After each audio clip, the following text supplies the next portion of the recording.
विहान से कामिनी की मूर्ति को बचा जीत चुकी हूँ। इतना ताकतवर दावत होने के बाद भी मूर्ति तोड़ने की कीमत विहान को अपनी जान देकर चुकानी पड़ेगी। वो मूर्ति तोड़ेगा कौन? वीना घबराकर शारदा से पूछती है, क्या कामिनी की मूर्ति टूट गई है और इसे किसने तोड़ा? शारदा उसे भरोसा दिलाती है कि वो अपने बेटे पर भरोसा रखे, वो सब संभाल लेगा। शारदा को ऐसा लगता है कि कोई उसे पुकार रहा है। वह आईने की ओर जाती है और वहाँ से उठता रहस्यमय धुआं देकर चौंक जाती है। फिर वह अपनी गर्दन को थामती है और समझ जाती है ये सब कामिनी की चाल है। वह अपना बदला ले रही है। विहान तुरंत वहाँ पहुँचता है और शारदा को बचाता है। दादी आदेश देती है, शारदा को तुरंत प्रथम वंशी के पास ले जाओ। दूसरी ओर हर्ष को अगवा कर एक पेड़ की शाखाओं से बांध दिया गया है। वह मोहित को पुकारता है क्योंकि वो जानता है कि इसके पीछे उसी का हाथ है। मोहित उससे कहता है, तू कुछ नहीं कर सकता, मैं कानून तोड़ रहा हूँ, मुझे परवाह नहीं। हर्ष चेतावनी देता है, मुझे छोड़ दे वरना तुझे गिरफ्तार कर लिया जाएगा। विहान गौरी से बोलता है, तुम ये सब देख रही थी, फिर कुछ किया क्यों नहीं? गौरी कहती है, मैं डर गई थी।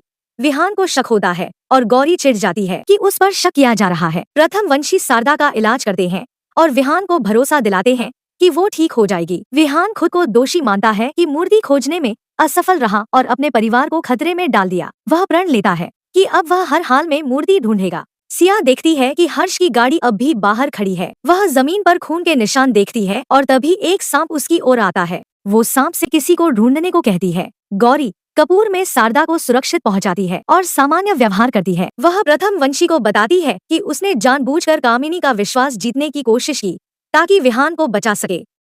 वो पूछती है, मूर्ति को कैसे तोड़ा जा सकता है? प्रथम वंशी उसे आशीर्वाद देते हैं और बताते हैं कि उसे देवी माँ का आशीर्वाद प्राप्त है। गौरी अब जानती है कि उसे बुराई से लड़ने के लिए चुना गया है। वह सोचती है कि कामिनी का जादू मुझ पर क्यों नहीं चला। ये रिस्वा कौन है? प्रथम वंशी कहते हैं, जल्द ही तुम रिस्वा से मिलोगी, देवी माँ तुम्हारी मदद करेंगी। विहान दादी से कहता है, आज अमावस्या है, कामिनी किसी पर हमला करेगी, हमें मूर्ति ढूंढनी होगी। वह सबको बताता है कि कोई है जो कामिनी की मदद कर रहा है। विहान एक छोटी दिखाता है जो उसे गुफा से मिली थी। वो कहता है, ये हमें कामिनी तक ले जाएगी, लेकिन जब तक मूर्ति नहीं टूटती हमें दूरी बनाकर रखनी होगी। गौरी सोचती है कि विहान अपने परिवार के लिए अपनी जान देने को तैयार है, तो वो क्या कर सकती है? उसे एक विचार आता है। वो डायन की छोटी लेने जाती है। गौरी अर्जुन और विहान को बताती है कि उसकी माँ उन्हें बुला रही है। अर्जुन अकेले जाने लगा है, लेकिन गौरी कहती है विहान को भी जाना होगा। गौरी में से चोटी लेने का मौका पा जाती है। वह चोटी जलाने की कोशिश करती है, लेकिन वो जलती नहीं। अर्जुन कहता है, ये नकली है, और विहान बताता है, ये गौरी नहीं है, तेरी भाभी कामिनी के कंट्रोल में है। गौरी कहती है, नहीं, मैं ही असली गौरी हूँ। नेक्स्ट एपिसोड में कुछ धमाका होने वाला है। कैसी लगी आपको ये आज का एपिसोड? हमें कमेंट करके जरूर बताएं। ऐसे ही देखने के लिए हमारे चैनल को सब्सक्राइब जरूर करें।